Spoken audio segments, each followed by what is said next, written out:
고린도 교회 안에는 수많은 그 갈등 요인들이 있었는데요. 이를 성도들 안에 어떤 그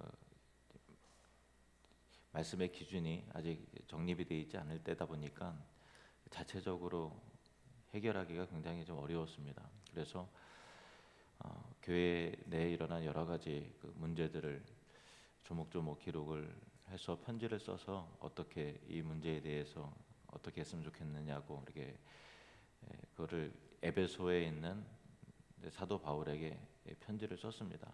그리고 그 편지를 읽은 바울이 고린도 교회를 향해서 그 문제를 직접적인 이거는 이렇게 해라라는 내용으로 쓴 그 편지가 고린도전서고요. 그리고 특별히 고린도전서의 7장부터 제일 마지막 장인 16장의 그 고린도 교회 성도들이 쓴 직접적인 편지의 내용들에 대한 그 회신으로 답에 대한 내용들이 구체적으로 조목조목 그 고린도 교회가 갖는 시대와 또 문화적 또 상황에 맞게 조목조목 답을 해준 내용이 바로 이제 이 고린도전서 7장부터 16장까지의 내용입니다. 특별히 오늘 큐티 본문인 고린도전서 7장에는 결혼, 또 부부 관계, 또 이혼, 그 독신, 어떤 그 가정과 관련된 그런 내용들이 그 주제로 다뤄지고 있는데요. 그리고 특히 우리가 오늘 읽은 말씀은 부부 생활에 대한 서로의 의무와 책임에 관한 내용입니다. 쉽게 말하면 서로 간에 상대방을 행복하게 해 주어야 할 사랑의 책임이 있다라고 하는 그런 내용입니다. 그 본문의 문맥적으로는 육체적인 사랑을 의미하는 것인데요.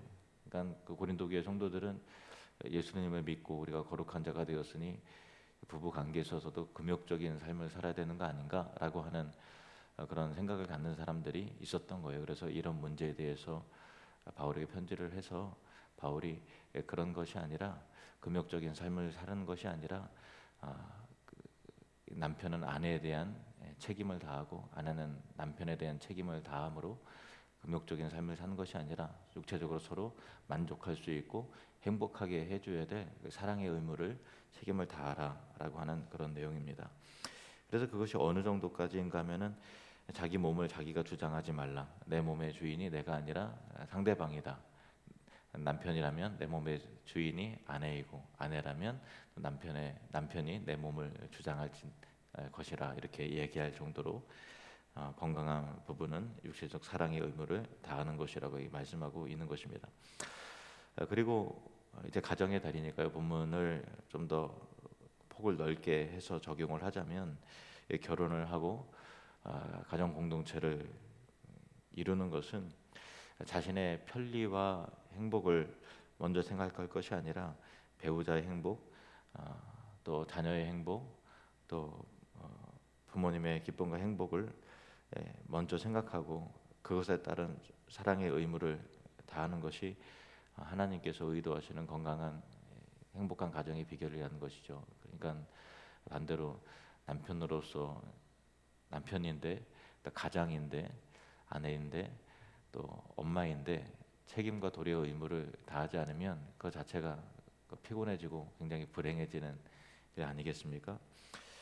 예수님께서 내 이웃을 내 몸과 같이 내 자신과 같이 사랑하라 이렇게 말씀하셨는데 가장 가까운 이웃은 배우자고 또 식구이고 또 가족이고 그렇지 않습니까? 사도 바울은 에베소서에 보면은 가족 구성원의 각각의 사랑의 책임과 역할에 대해서 조목조목 언급을 했는데요. 에베소서로 좀 넘어가세요. 에베소서 5장 25절 말씀 보시면 남편에 대해서 이렇게 말하고 있습니다. 우리 남성분들만 같이 읽겠습니다. 시작. 남편들아 아내 사랑하기를 그리스도께서 교회를 사랑하시고 그 교회를 위하여 자신을 주심과 같이 하라.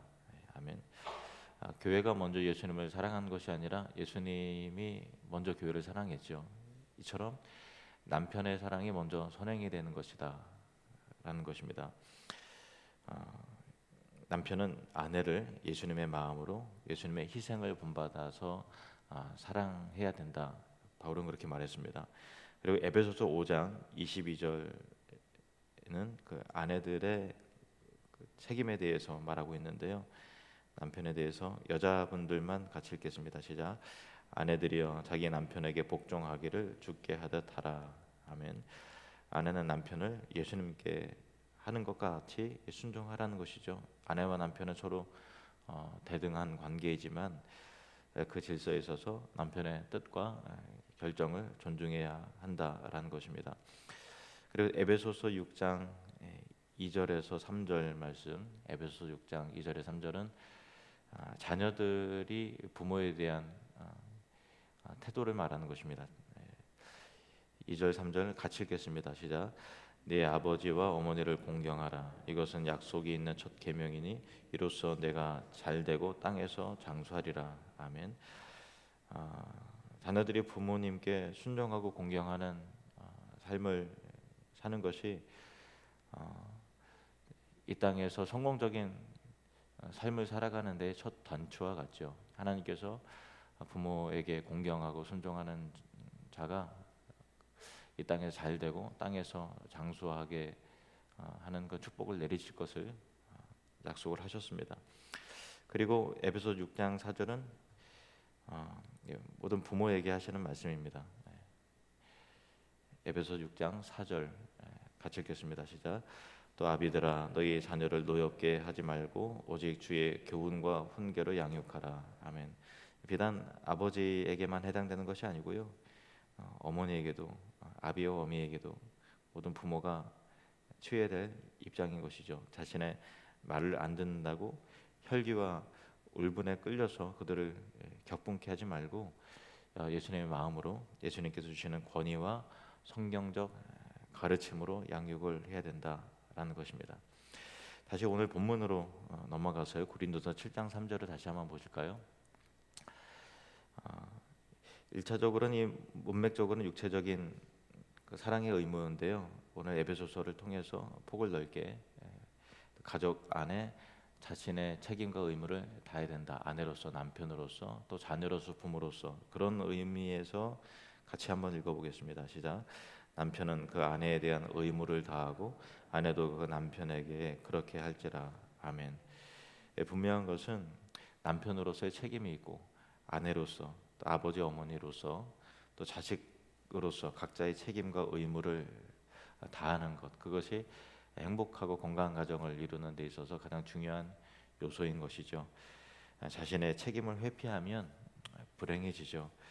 그러나 상대의 행복을 위해서 나의 행복을 먼저 추구하는 것이 아니라 자녀라면 부모님의 행복을 먼저 생각하고 또 부모라면 자신의 행복보다는 자녀 내 입장이 아니라 자녀의 입장에서 자녀가 진정한 행복을 누릴 수 있도록 인생의 행복을 누릴 수 있도록 그렇게 도와주는 것이 상대의 행복을 위해서 자신의 의무를 기쁨으로 감당하면 모두가 행복한 가정이 되는 것이죠. 5월에 예수님의 마음으로 상대의 행복을 위하여 책임과 의무를 다함으로 천국을 누리는 그런 아름다운 가정 다 되시기를 주의 이름으로 축원합니다. 기도하겠습니다.